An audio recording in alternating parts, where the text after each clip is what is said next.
Pimpri Chinchwad police आयुक्तालयातील police वसाहती ज्या आहेत त्या राहण्यायोग्य नसल्याचं एका पाहणीमध्ये जे आहे ते समोर आलेलं आहे। आपण पाहू शकतो की पिंपरी चिंचवड मधील ही पिंपरी पोलीस स्टेशनच्या मागील ही पोलीस वसाहत आहे। ही गेल्या काही दिवसापासून बंद आहे। काही मोजके लोक जे आहेत ते या ठिकाणी राहत असल्याचे जे आहे ते समोर आलेलं आपल्याला एकूण पाहायला मिळते। आपण पाहिलं तर पोलीस आयुक्तालयाच्या अंतर्गत येणाऱ्या पोलीस वसाहतीत निम्म्याहून अधिक घरे जी आहेत ती रिकामी पडलेली आपल्याला एकूण पाहायला मिळत आहे।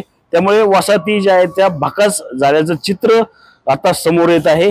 पोलीस आयुक्तालयाच्या अंतर्गत असलेल्या वाकड कावेरनगर असेल, इंद्रायणीनगर, त्याचप्रमाणे भोसरी पोलीस ठाण्याच्या आवारात, पिंपरी पोलीस ठाण्याच्या आवारात या अशा अनेक आवारात ज्या आहेत त्या अशा पोलीस वसाहती आहेत। त्या ठिकाणी आता सार्वजनिक बांधकाम विभागाकडून या वसाहतीमधील इमारतींचं स्ट्रक्चरल ऑडिट करण्यात आलं असून अनेक इमारती ज्या आहेत त्या धोकादायक असल्याचं समोर आलं आहे।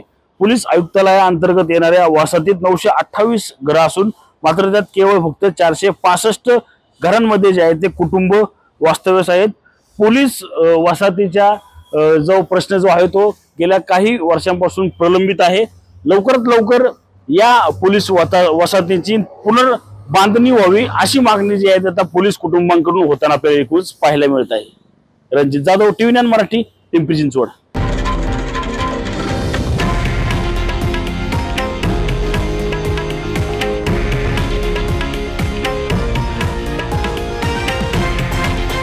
हे आहे देशातील नंबर 1 न्यूज नेटवर्क आणि आपण पाहत आहात TV9 मराठी, एकमेव।